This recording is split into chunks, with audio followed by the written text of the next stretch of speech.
George Strait goes through the drive-thru of a Dairy Queen in Cotulla and surprises the employees. What happened next shocked everyone.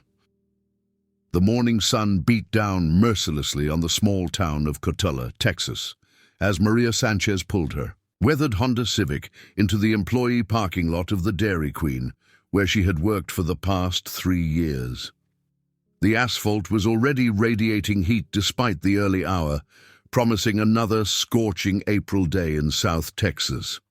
Maria glanced at her reflection in the rearview mirror, quickly dabbing at the dark circles under her eyes before reaching for her name tag. "Another day, another dollar," she whispered to herself, a mantra that had kept her going through countless difficult mornings.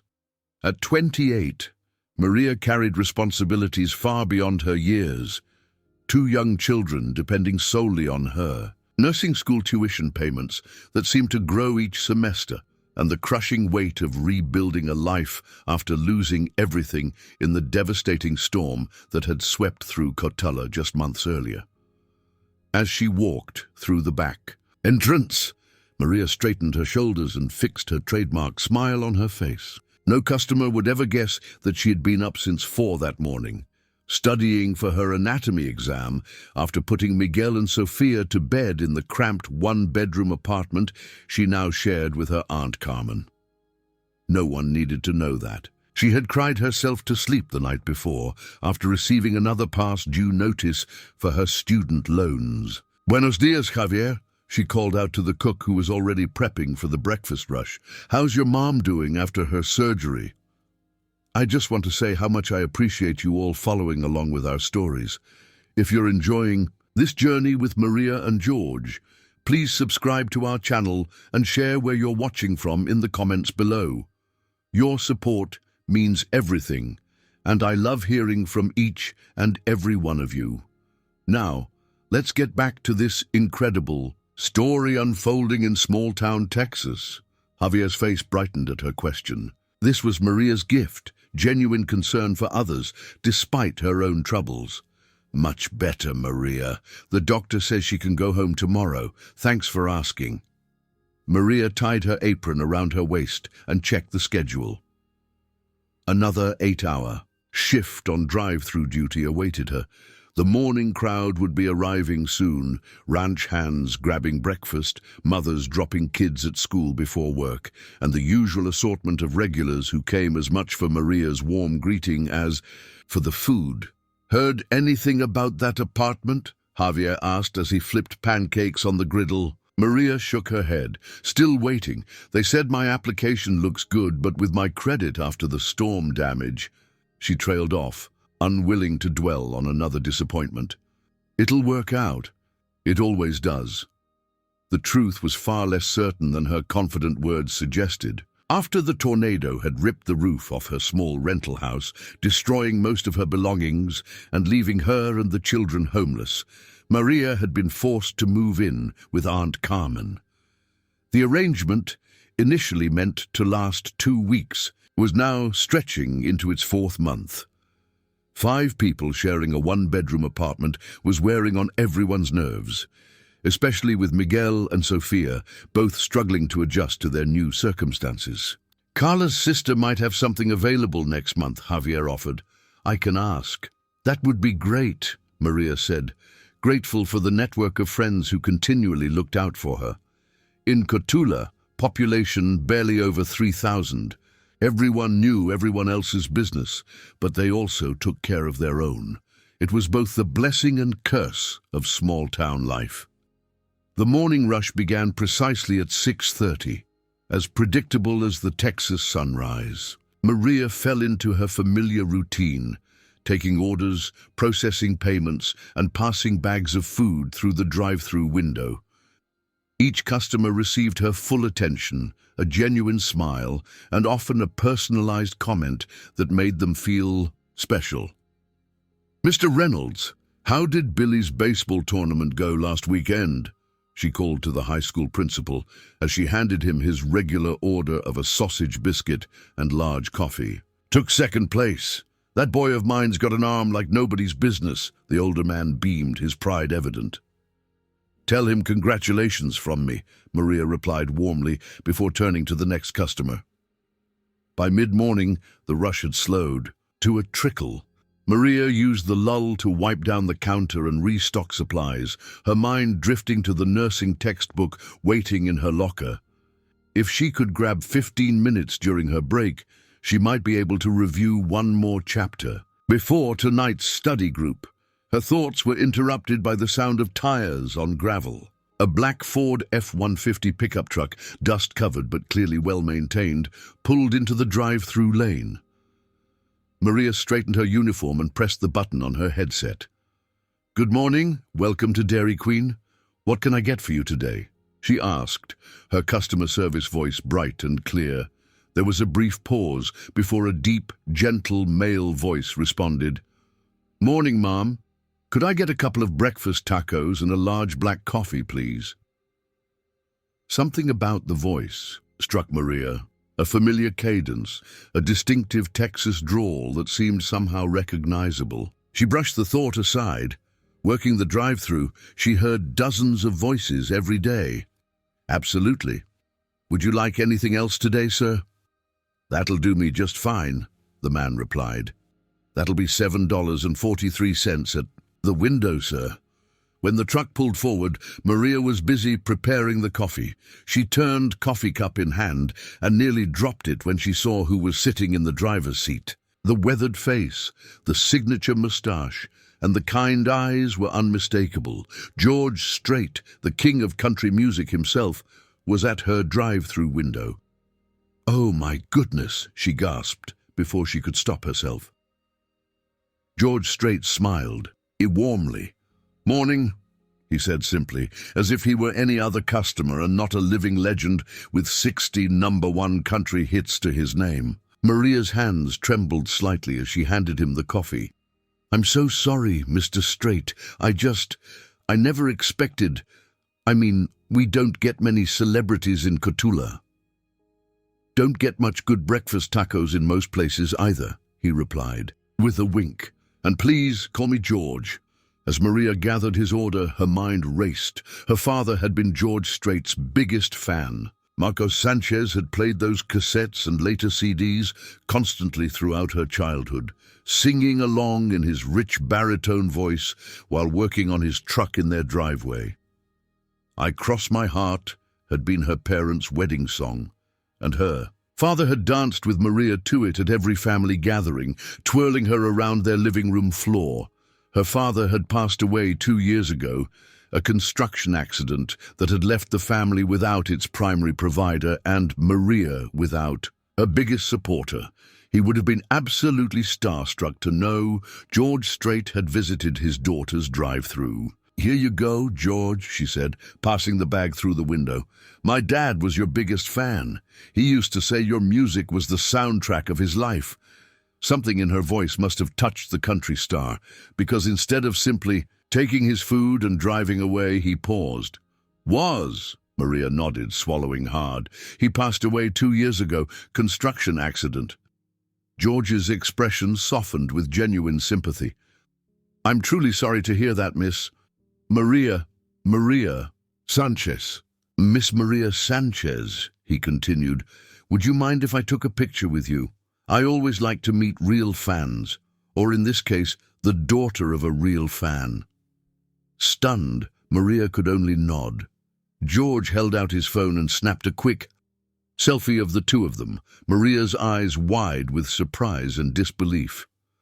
"What was your dad's favorite song of mine?" George asked as he tucked his phone away. "I Cross My Heart," Maria replied without hesitation. "He danced with my mom to it at their wedding, and he used to dance with me to it too when I was little. Said someday he'd dance with me at my wedding." Her voice caught on the last words. George nodded thoughtfully. "That's a special one. I'm honored it meant so much to him." Something about Maria's sincerity seemed to encourage further conversation, as the line behind George's truck was empty for the moment.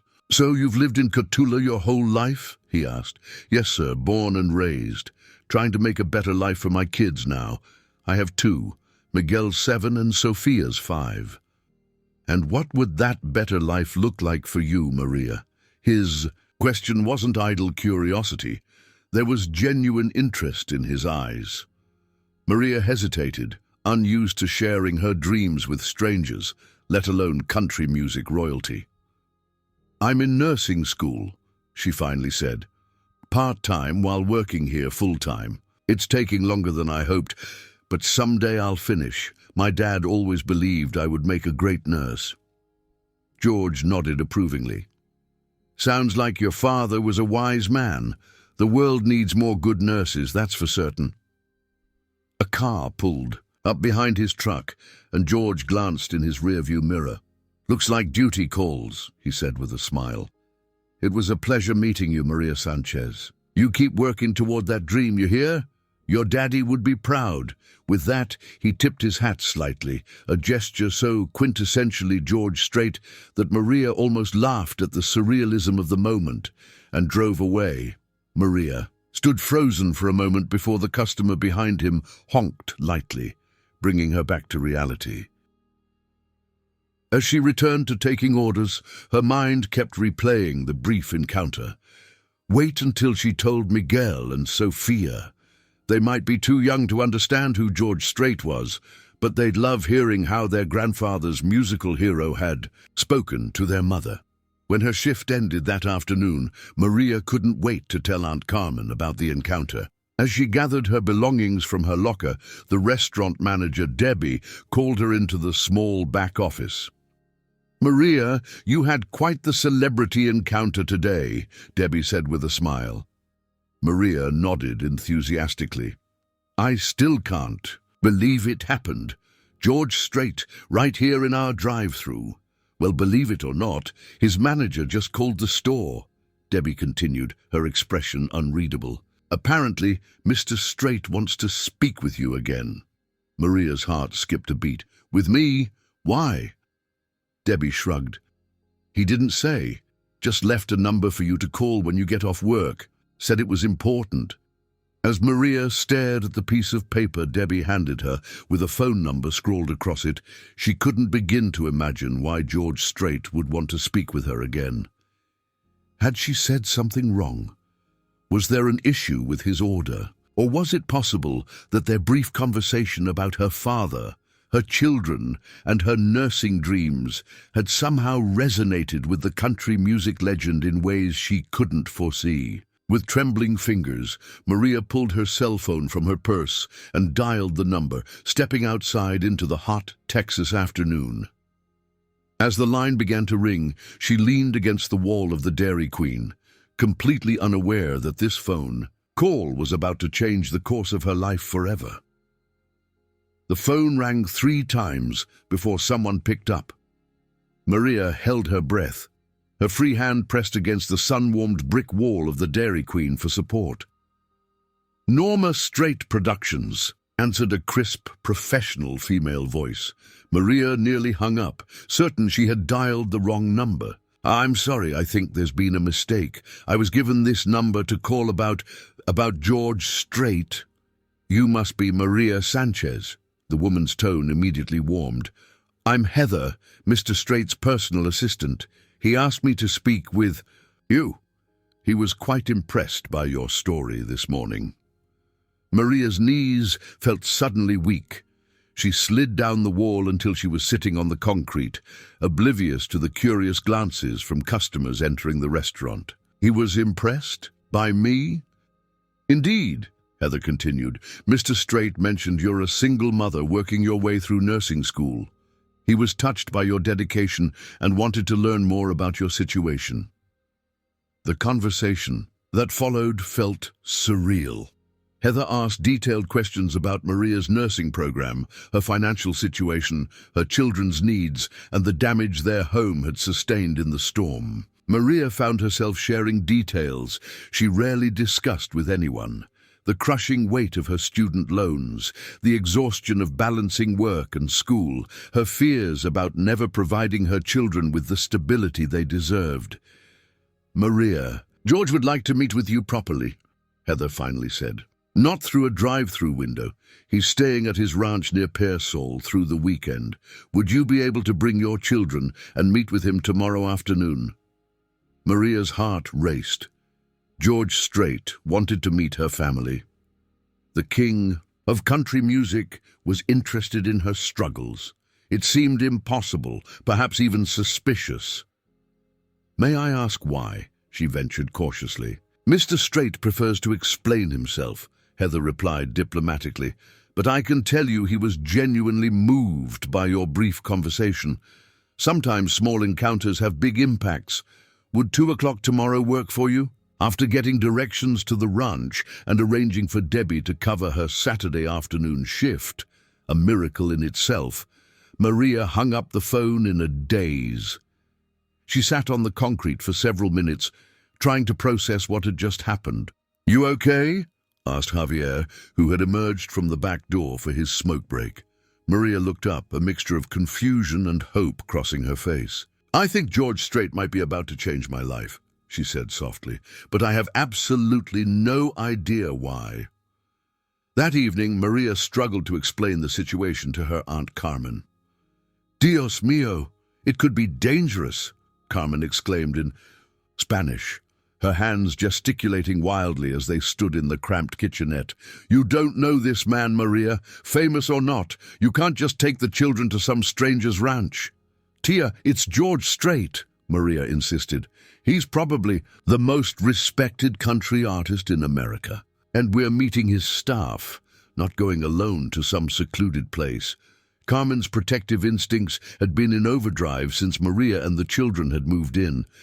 Having raised Maria after her own mother died of cancer when Maria was just 12, Carmen considered her more daughter than niece. Seeing her struggle as a single mother broke Carmen's heart daily. "Why would he want to help you?" Carmen asked, her tone softening. "These rich celebrities don't just help people randomly." Maria shrugged, the same question having plagued her all afternoon. "I don't know. Maybe something about Dad being his fan? Maybe he just connected with our story somehow." Across the small living room that doubled as Miguel and Sophia's bedroom, the children were building a fort out of couch cushions, blissfully unaware of the adults' tense conversation. Sophia, with her father's warm brown eyes and Maria's determined chin, was directing her older brother on proper cushion placement with the authority of a tiny construction foreman. "We're not getting our hopes up," Maria said firmly, watching her children. "I'll hear what he has to say, thank him politely, and that will be that. But Tia, if there's even a small chance he genuinely wants to help us..." Carmen's expression softened as she followed Maria's gaze to the children. "Your father would say, 'This is a miracle,'" she finally conceded. "Marcos always said George Strait was a good man, a family man." "Exactly," Maria whispered, tears threatening to spill. "Maybe Dad is watching over us somehow." Sleep was impossible that night. Maria lay on the pull-out sofa bed she shared with Sophia, listening to the gentle breathing of her daughter while her mind raced with possibilities and fears. What if this was all an elaborate prank? What if she had misunderstood something fundamental about the invitation?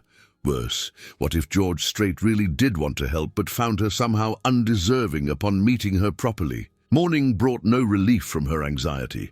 Maria dressed the children in their best clothes, outfits reserved for church and special occasions. She brushed Sophia's long, dark hair until it shone, securing it with the sparkly barrettes that had somehow survived the tornado. Miguel reluctantly allowed her to comb his unruly hair and tuck in his only button-down shirt. "Why do we have to dress up to meet Mommy's friend?" he whined, fidgeting with his collar. "Because," Maria explained patiently, "Mr. Strait is a very important person, and we want to show him respect." "Is he rich?" Sophia asked bluntly, the way only 5-year-olds can. Maria hesitated.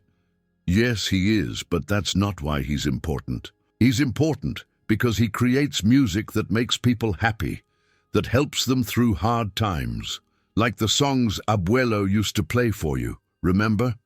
The drive to George Strait's ranch took nearly 40 minutes from Cotulla. Maria's old Honda protested as they climbed the gentle hills of South Texas. the landscape becoming increasingly picturesque. They passed sprawling ranches with longhorn cattle grazing lazily under mesquite trees, the occasional oil pump nodding rhythmically. On the horizon. "Are we almost there?" Miguel asked for the dozenth time, his face pressed against the window. "Almost," Maria assured him, though her own stomach was twisted in knots. What had seemed like a dream yesterday now felt terrifyingly real as they approached the unmarked road Heather had described. The entrance was understated, a simple but elegant iron gate with no name or indication that it belonged to one of country music's biggest stars. Maria stopped at the call box and gave her name. Moments later, the gates swung open silently. "Wow," breathed Sophia, as they drove down a winding road flanked by ancient oak trees. "Is this where the prince lives?" Maria laughed despite her nerves. "Not a prince, sweetie, just a very successful singer." The main house came into view, an impressive but tasteful limestone ranch house that blended harmoniously with the Texas landscape. It wasn't the ostentatious mansion Maria had half expected, but rather a home that spoke of comfort, tradition, and deep Texas roots. As they parked beside a modest collection of vehicles, Heather emerged from the front door. In person, she was younger than Maria had expected, perhaps mid-30s, with a warm smile that immediately set Maria slightly more at ease. "You found us!" "Welcome," Heather said, extending her hand to Maria before crouching down to the children's eye level. "And you must be Miguel and Sophia. Mr. Strait is excited to meet you both." Miguel stepped slightly behind his mother, suddenly shy, while Sophia, who had never met a stranger she didn't immediately befriend, smiled broadly. "Do you have horses?" she asked hopefully. Heather laughed. "We do indeed. Maybe later. If it's okay with your mom, someone can show you the stables." She led them through the house, which was elegantly decorated with a distinctly Western aesthetic: cowhide rugs, rustic wooden furniture, and rodeo memorabilia tastefully displayed, alongside family photos. Maria tried not to gawk, but it was difficult not to be impressed by the casual luxury surrounding them.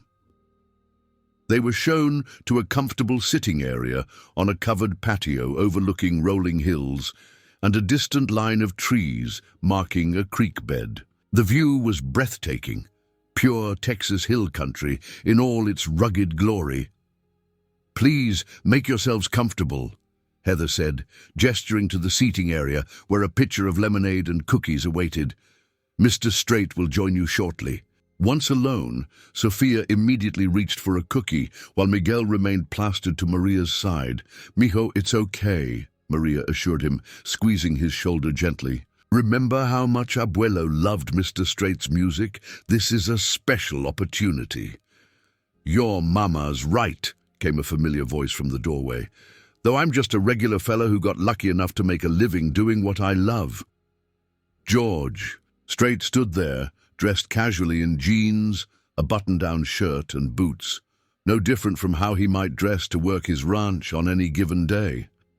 There was nothing about his demeanor that screamed superstar, only the quiet confidence of a man comfortable in his own skin. Maria quickly stood, instinctively smoothing her dress. "Mr. Strait, thank you so much for inviting us. It's such an honor." "George, please," he corrected gently, moving forward to shake her hand. "And the honor's all mine." He crouched down, just as Heather had done, to address the children. "You must be Miguel and Sophia.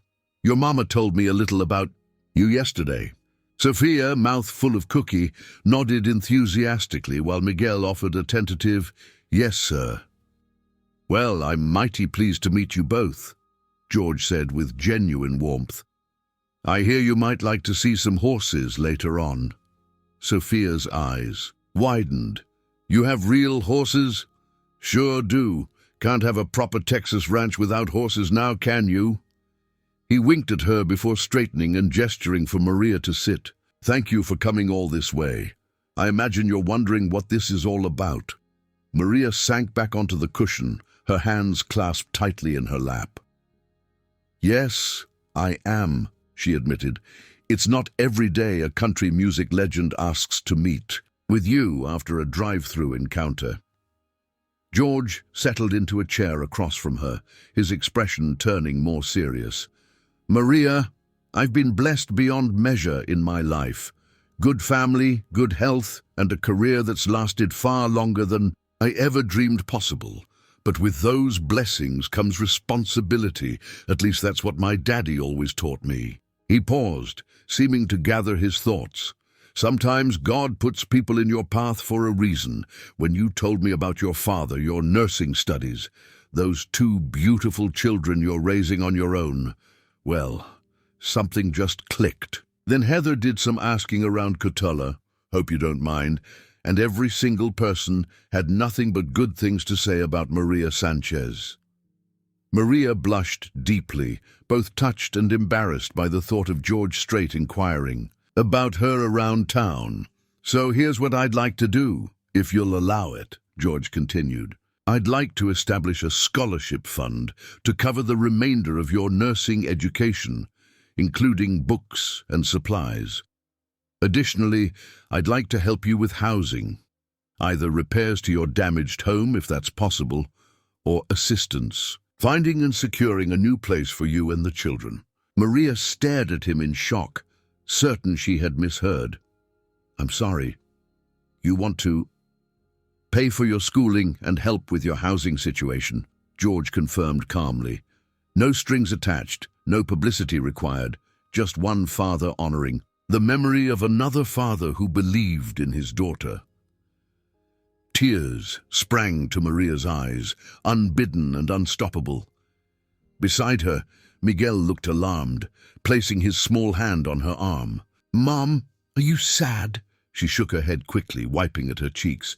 "No, mijo, these are happy tears. Sometimes grown-ups cry when they're very happy." George smiled at the interaction before continuing. "There's something special about you, Maria, the way you've carried yourself through adversity, the way you're raising these children while pursuing your education, the kindness you showed me, just another customer in your drive-thru. The world needs more people like you, especially in healthcare." "I don't know what to say," Maria whispered. It's too much." "It's not charity," George said firmly, seeming to read her thoughts. "Consider it an investment in a better future, for you, for your children, and for all the patients you'll help once you become a nurse. Your father believed in you. Now I do too." As the afternoon sun cast long shadows across the patio, Maria tried to process the magnitude of what was happening. This man, this legend, was offering to change the trajectory of her family's life based on a brief encounter, and the stories of her neighbors. It seemed impossible, like something from a dream or a movie, not something that happened to ordinary people like Maria Sanchez from Cotulla, Texas. Yet looking into George Strait's eyes, she saw nothing but sincerity.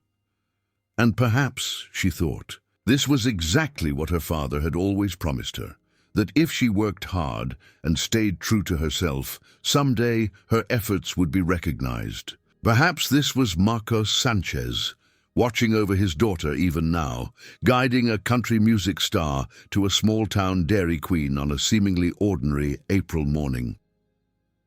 The next few days passed in a blur for Maria. After accepting George's offer, how could she not? Things moved with startling efficiency.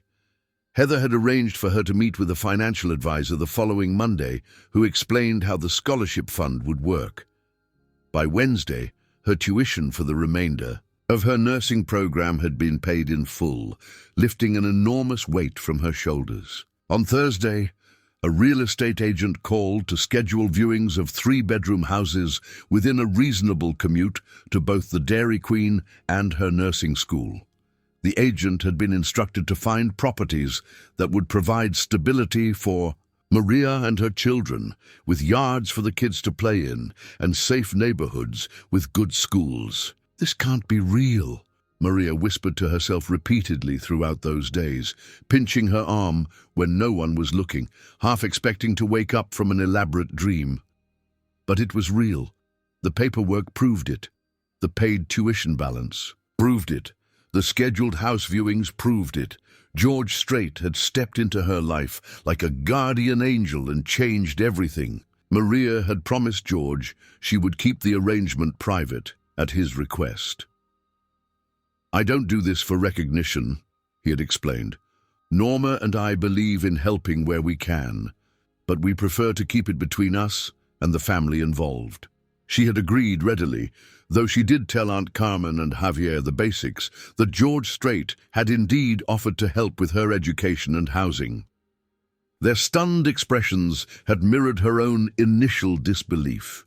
Keeping the secret became increasingly difficult, however, as Maria's circumstances began visibly changing. She reduced her Dairy Queen hours to part-time to focus more on her studies. She began house hunting during her days off. Her perpetual stress lines started to fade as, for the first time in years, she caught glimpses of a secure future within reach. It was Linda, the assistant manager with a perpetual chip on her shoulder, who first began asking pointed questions. "So, Maria," she said during a rare lull in the Friday afternoon rush, her tone deceptively casual, "Debbie mentioned you're cutting back your hours. Got a rich boyfriend we don't know about?" Maria concentrated on restocking the napkin dispenser. "Just restructuring my schedule to focus more on nursing school," she replied evenly. Linda leaned against the counter, arms crossed. "A nursing school suddenly got cheaper because last month you were picking up every extra shift you could get." "I received some financial assistance," Maria said carefully. "A scholarship opportunity came through." Linda's eyebrows rose. "Must be some scholarship to cover tuition and a new house. Janice from the bank says you're looking at properties on Oak Street. Those aren't exactly student budget homes." Maria felt a flush creeping up her neck. Cotulla was too small for secrets. She should have known that. Everyone knew everyone else's business, and Linda's cousin worked at the local bank where Maria had been pre-approved for a mortgage, with a substantial down payment provided by George Strait's foundation. "I'm just exploring options," Maria hedged, desperately wanting to end the conversation. "Sure," Linda drawled, clearly unconvinced. "Nothing to do with a certain celebrity who came through the drive-thru last week? Marcos would be so disappointed." Maria's head snapped up. "What is that supposed to mean?" Linda shrugged with exaggerated innocence. "Just saying there are only so many ways a single mom suddenly comes into money. People talk, that's all."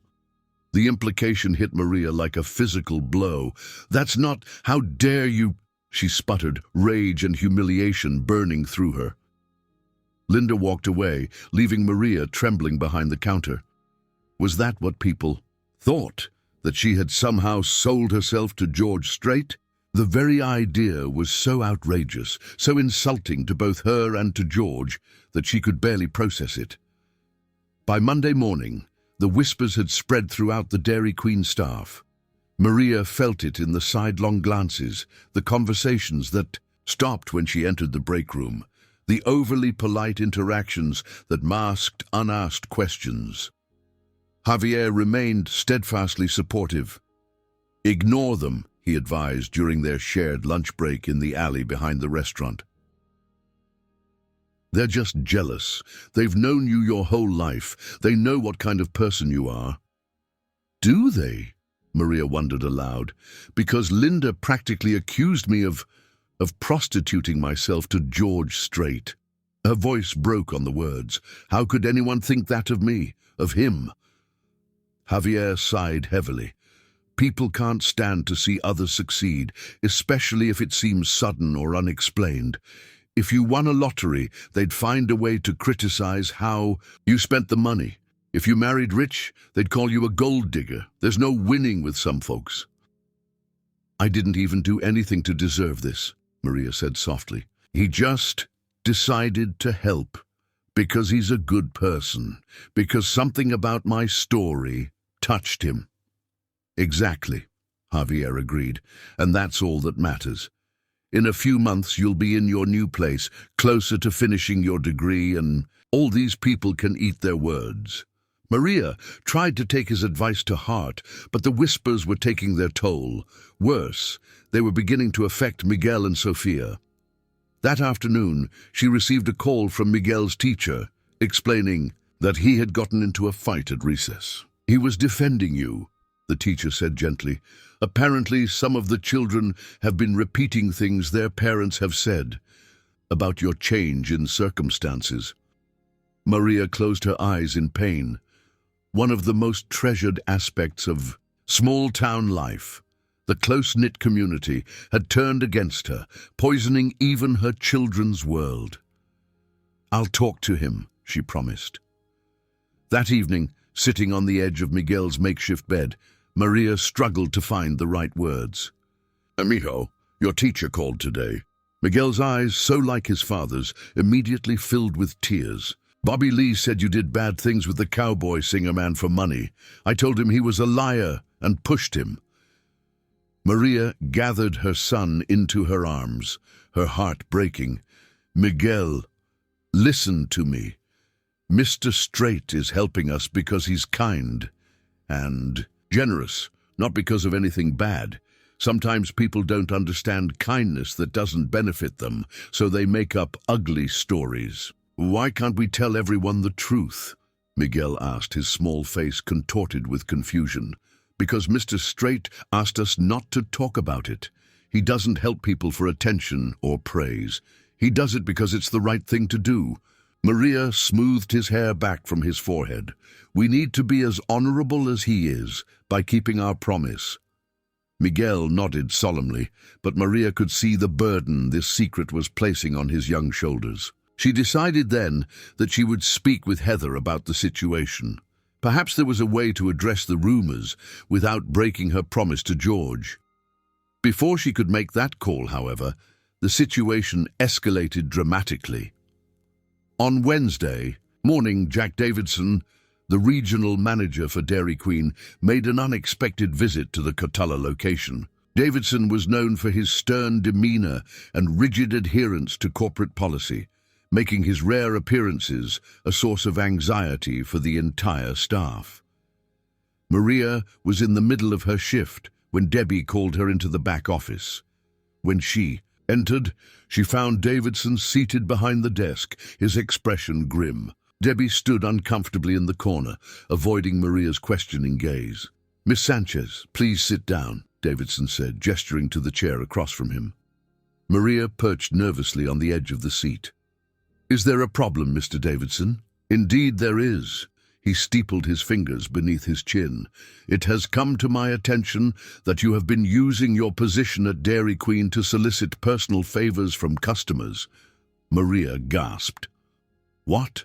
That's absolutely not true. We have multiple reports that you leveraged an interaction with a celebrity customer into personal financial gain," Davidson continued coldly. "Furthermore, there are suggestions that you have been discussing this arrangement with other employees, creating a disruptive work environment." "That's not what happened at all," Maria protested, her voice rising with indignation. "I never solicited anything from anyone." Davidson raised an eyebrow. "Yet suddenly, you're reducing your hours, buying property well above your pay grade, and paying off educational debts that you've been struggling with for years, all immediately following a visit from Mr. Strait to this very drive-thru." "Whatever help I received was offered freely, not requested," Maria insisted, her hands shaking. "And I've kept the details private, as requested. It's others who are spreading rumors and making disgusting insinuations." Davidson's expression remained unmoved. "Regardless of how it came about, Miss Sanchez, using your position here to establish personal relationships with customers for financial benefit constitutes a serious violation of our code of conduct." Maria felt the blood drain from her face. Are you firing me?" "I should," Davidson said bluntly. "However, given your length of service and previously unblemished record, I'm placing you on 2 weeks probation. During this time, you will work register only, no drive-through duty. Additionally, you will be required to attend ethics training through our corporate portal. Tears of humiliation and rage burned behind Maria's eyes, but she refused to let them fall. Not here. Not in front of this man who had just reduced the most miraculous event of her life to some sordid transaction. I understand, she said stiffly, though she understood nothing except the burning unfairness of it all. Davidson wasn't finished. I also expect you to make a full disclosure to the staff about the nature of your relationship with Mr. Strait to put these disruptive rumors to rest. At this, Maria's head snapped up. I can't do that. I promised him privacy. Then perhaps this isn't the right workplace for you after all, Davidson replied coolly. The meeting concluded with Maria in a state of shock. As she emerged from the office, she realized that the entire staff had been gathered in the dining area, which had been temporarily closed to customers. All eyes turned to her, some sympathetic, others curious, a few openly hostile. Davidson followed her out and addressed the assembled employees. As some of you may have heard, there have been concerns about appropriate customer-employee interactions at this location. Miss Sanchez has been placed on probation pending a full review of recent events. I want to be clear that Dairy Queen does not condone using your position here to solicit personal benefits from customers, regardless of their public profile. Maria stood frozen, mortified beyond words as her colleagues absorbed this public rebuke. Linda smirked openly while Javier looked outraged. Debbie studied the floor, clearly uncomfortable with the situation but unwilling to contradict her superior. Would you like to address your colleagues, Miss Sanchez? Davidson prompted, putting her squarely on the spot. Maria looked around at the faces of people she had known for years, some since childhood. How had helping George Strait through a drive-thru window, an encounter lasting less than 5 minutes, led to this moment of public shame? How had accepting a generous offer from a kind-hearted man somehow transformed her in the eyes of her community, from hard-working single mother to opportunistic gold digger? I have nothing to say, she finally managed, her voice barely above a whisper, except that I have always performed my duties here with integrity, and I have never solicited anything from any customer. With that, she turned and walked out. The front door, ignoring Davidson's sharp call for her to return. She climbed into her car, hands shaking so badly she could barely insert the key into the ignition. Only when she had driven several blocks away did she pull over and finally allow the tears to come. Sitting there in her aging Honda, sobbing against the steering wheel, Maria faced the cruelest irony. The blessing that should have changed her life for the better had somehow twisted into a curse, threatening her reputation, her job, and her standing in the only community she had ever known. What would she tell the children? How would she face her colleagues tomorrow? And most importantly, what would George Strait think if he knew his generosity had inadvertently caused such chaos in her life? As the Texas sun beat down on her car, Maria made a decision. She couldn't continue like this. Something had to change. Either she needed to break her promise to George and reveal the truth publicly, or she needed to find another way to clear her name. With trembling fingers, she pulled out her phone and scrolled to the number Heather had given her for emergencies. This, she decided, as fresh tears spilled down her cheeks, definitely qualified as an emergency. Heather answered on the second ring. Maria, is everything all right? Maria struggled to speak through her tears. I'm sorry to bother you. I wouldn't call if it wasn't important, but everything's falling apart. Take a deep breath and tell me what's happening, Heather said, her voice calm and steady. Sitting in her parked car, Maria poured out the whole painful story. The rumors spreading through town, Miguel's fight at school, and now Davidson's public humiliation and probation. People think that George and I somehow traded favors for his help, she finally managed, the words burning her throat. My manager is demanding I explain everything publicly, which means breaking my promise to keep this private. There was a long pause on the other end of the line. Maria, I'm so sorry this is happening, Heather finally said. This is exactly why George prefers to keep these arrangements confidential. When they become public knowledge, they often create more problems than they solve. I don't know what to do, Maria admitted. I can't lose this job. I still need it even with the scholarship, but I also won't break my promise to George. You won't have to, Heather assured her.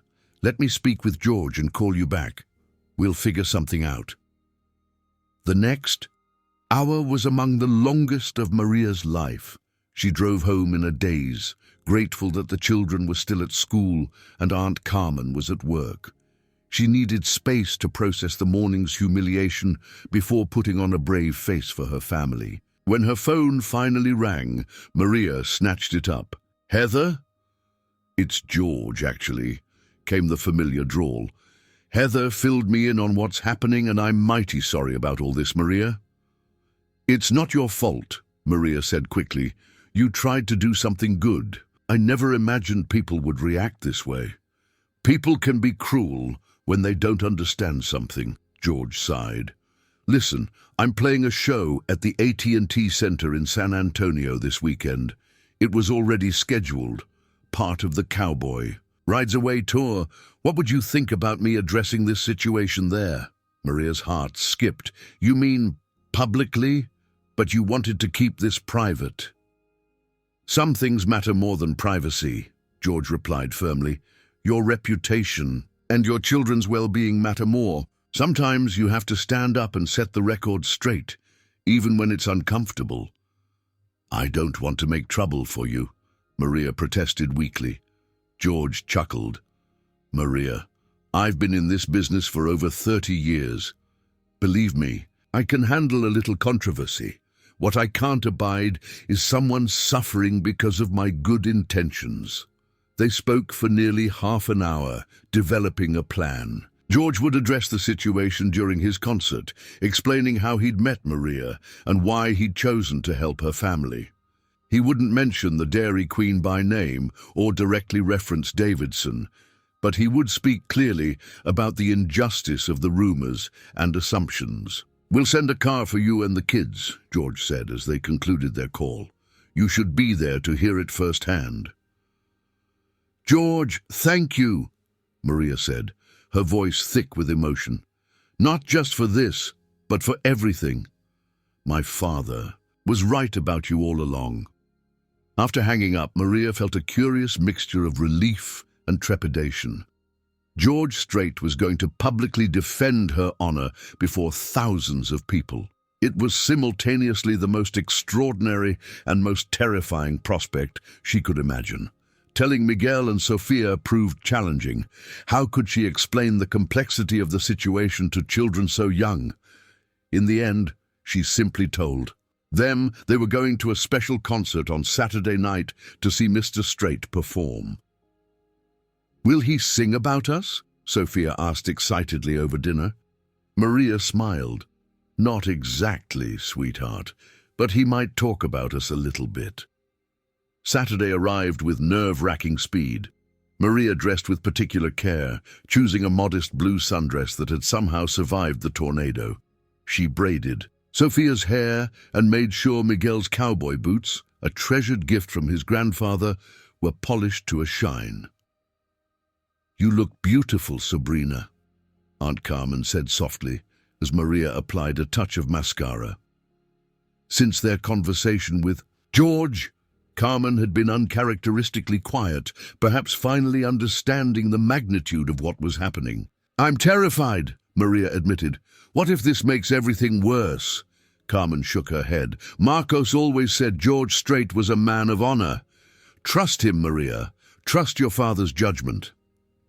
The black SUV arrived precisely at 6 o'clock, driven by a courteous young man who introduced himself as Justin, one of George's assistants. The children bounced with excitement in the back seat as they made the hour-long journey to San Antonio, while Maria sat in tense silence, imagining all the ways tonight could go wrong. Justin led them through a private entrance at the AT&T Center, bypassing the massive crowds flowing through the main doors. Backstage was a flurry of activity. Crew members with headsets, musicians tuning instruments, security personnel scanning passes and credentials. "Mr. Strait wanted me to take you directly to your seats," Justin explained, leading them through a maze of corridors. "He's doing his pre-show routine, but he'll look for you during I Cross My Heart. You'll be right up front, center section." Their seats were indeed exceptional, close enough to see every expression on the performers' faces. Sophia's eyes grew wide as dinner plates as she took in the enormous stage and sophisticated lighting equipment. Even Miguel seemed impressed, his earlier reluctance forgotten in the excitement of the moment. As the lights dimmed and the ace in, the whole band took the stage to thunderous applause. Maria felt her anxiety mounting. How would George address her situation? How would the audience react? Would anyone from Cotulla be here tonight to witness it? George Strait's entrance was met with a standing ovation that seemed to last forever. Dressed in his signature starched shirt, jeans, and cowboy hat, he embodied everything people loved about country music: authenticity, tradition, and unassuming charm. He launched into his opening number, the upbeat Oceanfront Property, followed by a string of his greatest hits. Several songs into the set, George paused to speak to the crowd. "Folks, I want to thank you all for coming out tonight. After all these years, it still amazes me that y'all want to hear these old songs." The audience roared their approval, many holding up signs professing decades of devotion to the king of country. "I've been blessed beyond measure in my life," George continued, his voice growing more serious, "blessed with family, health, and the chance to make a living doing what I love. But with those blessings comes responsibility. At least that's what my daddy always taught me." A hush fell over the arena as 20,000 people sensed this wasn't the usual between-song banter.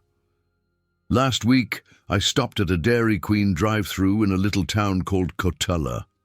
George's eyes found Maria in the front row, and he gave her a subtle nod. "I met a young woman there, a single mother working full-time while putting herself through nursing school.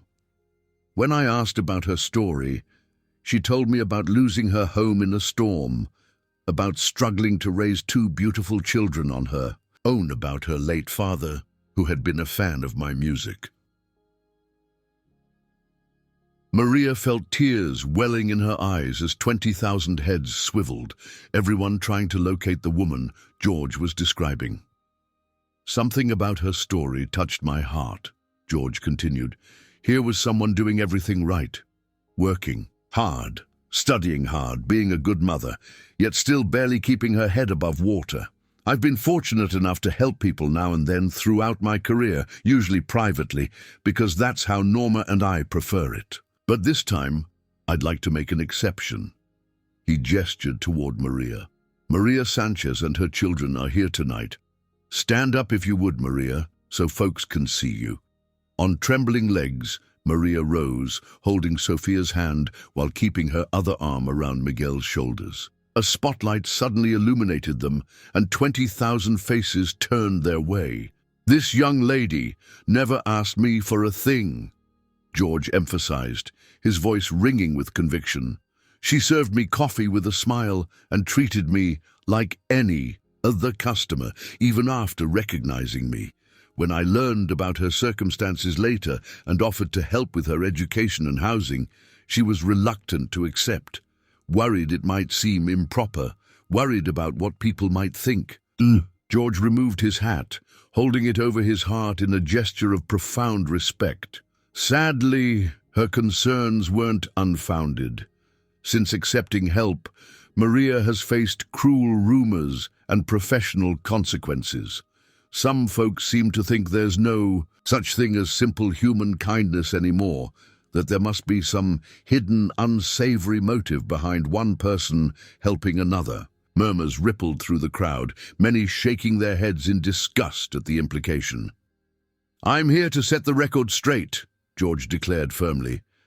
"My support for Maria and her children comes with no strings attached. It's simply one parent, trying to honor the memory of another parent, her late father, who believed in his daughter's dream of becoming a nurse. Sometimes, folks, kindness is just kindness." The arena erupted in applause.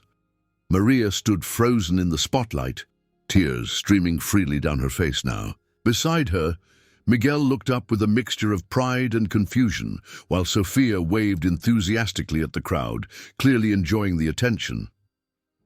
"Now, I understand Maria's father particularly loved this next song," George said, nodding to the band as the familiar introduction to "I Cross My Heart" began. "Marcos Sanchez, this one's for you wherever you are.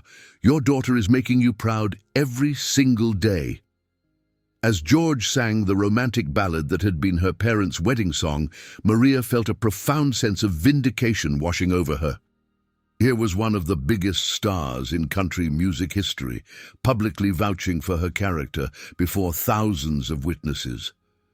Whatever happened next, no one could take this moment from her. What Maria couldn't know was that multiple audience members were recording George's speech and uploading it to YouTube and Facebook, even as the concert continued. By midnight, the video would be spreading across social media platforms, accumulating hundreds of thousands of views and generating headlines across Texas. After the concert, Justin escorted them backstage, where George was waiting in his dressing room. "Come here," he said simply, opening his arms to Maria. She stepped into his embrace, still overwhelmed by the magnitude of his gesture. "Thank you," she whispered. "I don't even know how to begin to thank you properly." George smiled, releasing her to crouch down to the children's level. "Did y'all enjoy the show?" he asked, as Sophia immediately launched into an enthusiastic account of her favorite songs, while Miguel nodded shyly. "I meant every word I said out there," George told Maria as he straightened up. "And I suspect things will get better in Cotulla after tonight." "Or they might get worse," Maria said pragmatically.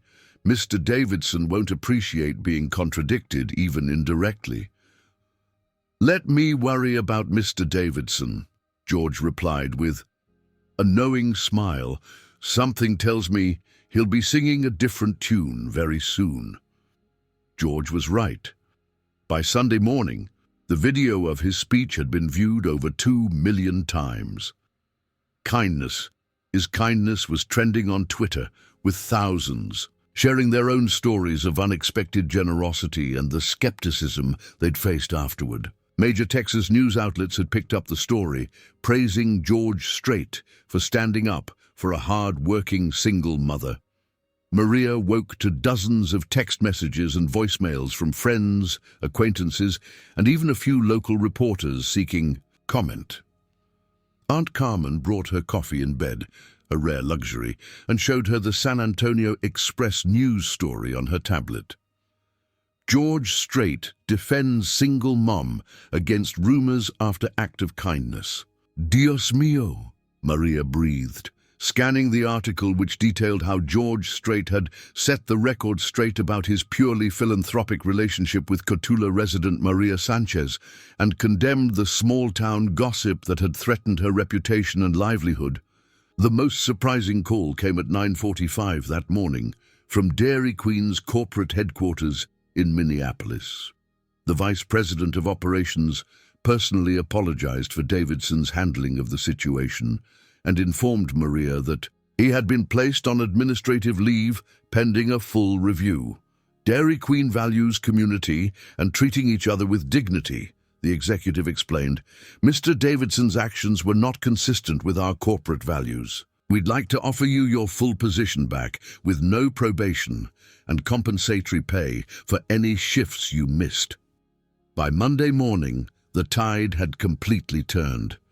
When Maria arrived for her shift, Debbie met her at the door with a hug. "I'm so sorry, Maria. I should have stood up to Davidson. I knew you would never do what he was implying. Even Linda approached awkwardly during the morning lull. I might have jumped to some conclusions, she admitted, not quite meeting Maria's eyes. My cousin at the bank shouldn't have been talking about your business in the first place. Maria accepted the apologies graciously, though she couldn't help noticing how quickly people switched sides when public opinion turned. Only Javier had stood by her consistently, and she made sure to thank him properly. Told you it would work out, he said with a grin. Though I didn't expect George, Strait, to go to bat for you quite so publicly. That man's got class. As Maria worked the drive-thru that morning, restored to her regular position by Debbie's explicit instruction, she marveled at how drastically her life had changed in less than 2 weeks. From a chance encounter with a country music legend, to public humiliation, to triumphant vindication, it was more dramatic than any telenovela her Aunt Carmen watched religiously. The company car that pulled into the drive-thru shortly before noon was immediately recognizable. The same black SUV that had transported her family to the concert. Justin's friendly face appeared at the window. "Package for Maria Sanchez," he said with a smile, handing her a small envelope. "And Mr. Strait said to tell you there's more where this came from." Inside was a handwritten note. "Maria, kindness wins in the end. Your father would be proud. More news coming soon. Keep the faith. George." Attached was a check, not from George personally, but from his Maria's for Nursing Foundation, with a memo line reading, "First disbursement." The foundation name made her breath catch. Had he really named it after her? As Justin drove away, with a friendly wave, Maria clutched the envelope to her chest, her mind spinning with possibilities. Whatever more news George had planned, she had learned one undeniable lesson through this extraordinary experience. Sometimes the most unexpected encounters truly could change everything. 6 months could change everything.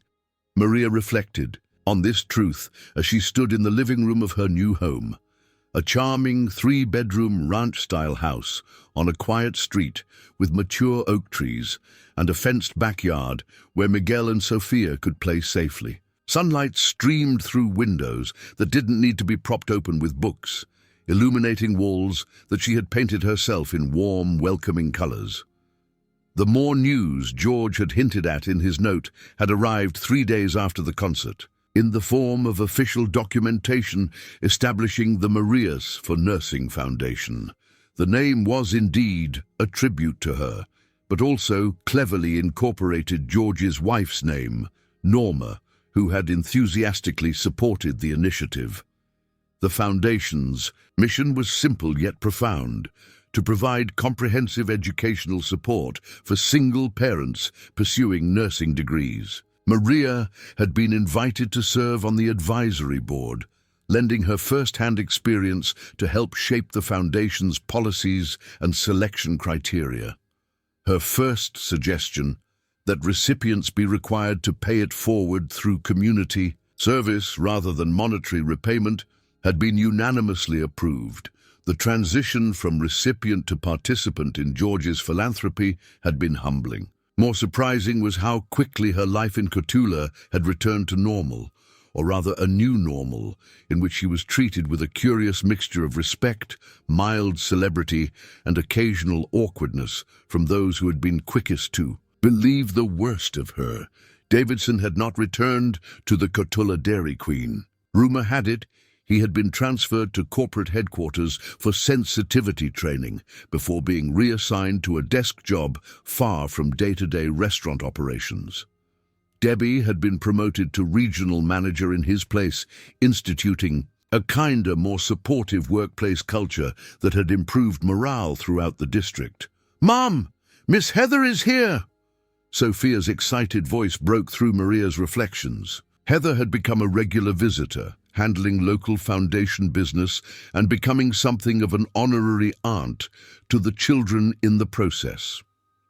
"In the living room, Misha," Maria called back, smoothing her nursing scrubs. Today marked another milestone, her first day of clinical rotations at Cotulla Regional Hospital, the final phase of her nursing education before graduation. Heather appeared in the doorway, Sophia bouncing alongside her. "Ready for the big day?" she asked with a warm smile. Maria exhaled slowly. "As ready as I'll ever be, nervous, excited, terrified, all of the above." "You're going to be amazing," Heather assured her, setting down her laptop bag. "That's not just my opinion. Your instructors say you're one of the most promising students they've had in years." Maria blushed at the praise. "They're being kind. I still have so much to learn." "Don't we all?" Heather agreed, settling onto the couch. "Speaking of learning, I have some foundation updates to review with you before you head to the hospital." And the past 6 months had seen the Mariah's for Nursing Foundation grow from a simple scholarship fund into a comprehensive support program for single parents in healthcare education. Beyond tuition assistance, the foundation now provided childcare stipends, housing allowances, and mentorship opportunities. What had begun as one man's impulsive act of kindness toward a drive-thru worker had evolved into a structured program, poised to help dozens of families across Texas. "We've selected our first 5 additional recipients," Heather announced, showing Maria the profiles on her laptop. 2 from San Antonio, 1 from Laredo, 1 from Corpus Christi, and 1 from right here in Cotulla. Maria leaned forward eagerly. "Elena Martinez got accepted. That's wonderful. Her situation is so similar to mine. 3 children, working 2 jobs while studying. She's going to be an incredible nurse." "Your recommendation carried a lot of weight," Heather replied. The board was particularly impressed by her community health initiatives at the migrant worker clinic. As they reviewed the other selections, Maria felt a surge of pride, unlike anything she had experienced before. These strangers' lives would change dramatically because George Strait had chosen to help her and because she had somehow found the courage to accept that help despite the temporary cost to her reputation. "I've saved the biggest news for last," Heather said, closing her laptop with a mysterious smile. "George and Norma would like you and the children to join them at their ranch next weekend. There's something they want to discuss with you in person." Maria raised her eyebrows. "Any hints?" "Let's just say it involves the Foundation's future, and they value your input." Heather glanced at her watch. "But right now, you'd better get going. Don't want to be late on your first day." Aunt Carmen arrived to watch the children, hugging Maria tightly before she left. "Your father is watching today," she whispered. "He would burst with pride to see you in those scrubs." The drive to Cotulla Regional Hospital took only 12 minutes from Maria's new home, another blessing of her changed circumstances. As she parked in the student section of the lot, she allowed herself a moment to marvel at how drastically her life had transformed since that April morning when George Strait had appeared at her drive-thru window. Her first day of clinical rotations passed in a blur of new faces, procedures, and responsibilities. By late afternoon, Maria had assisted with intake on 6 patients, learned the hospital's electronic record system, and earned a rare compliment from the notoriously stern charge nurse for her careful attention to an elderly patient's concerns. "You have good instincts," her clinical supervisor observed as they completed the day's paperwork. "Patients trust you immediately. That's something that can't be taught." Maria thought about her father, who had always said she had healing hands, even when she was a little girl, placing bandages on his minor work injuries. "Thank you," she said simply. "That means a lot to me." As she walked toward her car in the fading October light, Maria's phone chimed with a text message. It was from Javier. "Check YouTube now." Puzzled, Maria sat in her car and opened the app on her phone. The autoplay feature immediately began a video titled "Strait Announces Major Expansion of Nursing Scholarship Foundation." The video from a press conference earlier that day in San Antonio showed George at a podium with Norma beside him. "When I met Maria Sanchez 6 months ago, I thought I was just helping one hard-working mother achieve her dream of becoming a nurse," George was saying to the assembled reporters. "What I didn't expect was how that single act would grow into something much bigger than either of us." The camera panned to show a row of people seated behind him. Representatives from major Texas healthcare systems, the State Nursing Association, and several universities. Maria recognized the president of her own nursing school among them. "Today, I'm pleased to announce that the Marias for Nursing Foundation is expanding statewide, with commitments from 5 major hospital systems to provide guaranteed employment opportunities for our scholarship recipients upon graduation," George continued, his normally reserved demeanor animated by evident passion for the project. Additionally, 10 Texas universities have agreed to reserve spots in their nursing programs specifically for qualified single parents selected by our foundation. Maria gasped, immediately understanding the magnitude of what George was announcing. This wasn't just about financial aid anymore. This was about reshaping the entire pathway for single parents to enter the nursing profession. "Our goal is simple," George concluded, "to remove every obstacle between dedicated single parents and their dreams of serving their communities through healthcare. Because when they succeed, we all benefit. Their children, their patients, their communities, and our state." A reporter called out from the audience, "Was Maria Sanchez involved in developing this expansion?" George smiled warmly. "Maria has been instrumental. Her insights as both a nursing student and a single mother have shaped every aspect of this program. In fact, once she completes her degree next spring, she'll be joining the foundation in a formal leadership capacity, if she accepts our offer." He looked directly into the camera, as if speaking to Maria personally. "We're hoping she will." Maria sat stunned in the hospital parking lot, tears streaming down her cheeks. A leadership role with the foundation, the opportunity to help shape a program that could change hundreds of lives. It seemed impossible that all of this had sprung from a chance encounter in a drive-thru lane. The weekend meeting at George's ranch confirmed everything from the press conference and more. Seated at the same patio table where he had first offered to help her, George and Norma outlined their vision for Maria's role in the foundation's future. "We need someone who's lived it," Norma explained gently. "Someone who understands both the practical challenges and the emotional toll of balancing parenthood, work, and education. Someone with both compassion and backbone." "We think that someone is you," George added. "Once you've got your nursing degree in hand, of course. Your education comes first, always has." Maria looked out over the rolling Texas landscape, considering their offer. "I always imagined myself working in a hospital, providing direct patient care. This would be different."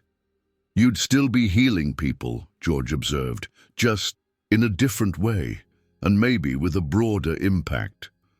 That night, back home with the children tucked into their beds, real beds in their own rooms, not couch cushions on an aunt's living room floor, Maria sat on her back porch and called her old mentor from the Dairy Queen. "Javier, if someone had told you a year ago that George Strait would be offering me a job running his foundation, what would you have said?" she asked when he answered. Javier laughed. "I'd have said they were loco, but having seen everything else that's happened, nothing would surprise me anymore, Maria. You deserve all of it." "Do I, though?" she wondered aloud. "Sometimes I still feel like I just got lucky. Right place, right time, right person coming through that drive-thru." "Luck is when preparation meets opportunity," Javier countered. "You were already doing everything right, working hard, studying, being a good mother. George just recognized what was already there." The question is, what will you do with this platform you've been given? The answer became clear to Maria over the following months as she completed her clinical rotations and prepared for graduation. The foundation work called to her in a way she hadn't anticipated, offering a chance to multiply the blessing she had received many times over. On a perfect May morning, Maria Sanchez walked across the stage at San Antonio College's nursing school commencement.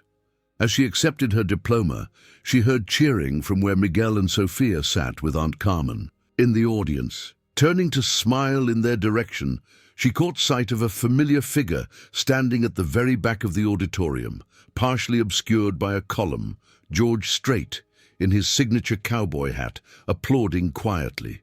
He had come, just as he had promised 6 months earlier, without fanfare or publicity, to witness the culmination of what he had helped set in motion. Their eyes met briefly across the distance, and he touched the brim of his hat in a subtle salute before slipping out a side door.